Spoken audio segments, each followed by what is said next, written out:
Dumulog na sa Malacanang ang grupong Bayan Muna para ipakansila ang joint venture agreements ng Prime Water Infrastructure Corporation. Nananawagan din ang grupong itigil na ang privatization sa mga local water districts sa bansa. Ang detalye sa Balitang Pambansa ni Rod Lagusad ng PTV Manila. Nagain ng reklamo sa Malacanang ang grupong Bayan Muna para hilingin na kansilahin ang lahat ng joint venture agreement ng water utility firm na Prime Water Infrastructure Corporation at local water district sa bansa. Ayon kay former Bayan Muna Representative Ferdinand Gaite, nasa 67 ang joint venture agreement ng Prime Water.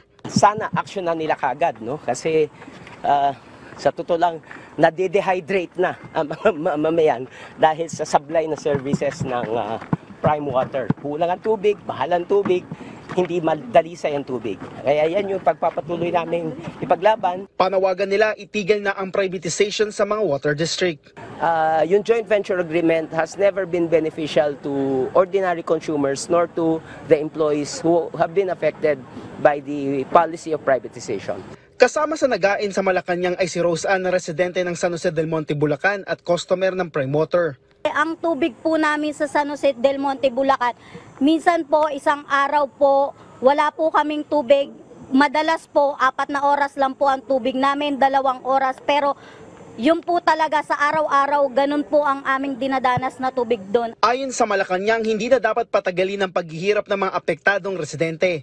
Una nang ipinag-utos ng Pangulo na imbestigahan ang isyu kasunod ng paglutang ng reklamo ukol dito. Pinangunahan na ito ng Local Water Utilities Administration. Ngayon po, nag-iimbestiga na po at titingnan po natin kung kailan po ito matatapos, pero dapat po agaran po ito. Hindi po pinagtatagal ang anumang maaaring danasing kahirapan ng taumbayan. So makakaasa po kayo na mabilisang pag-action po dito ng Pangulo.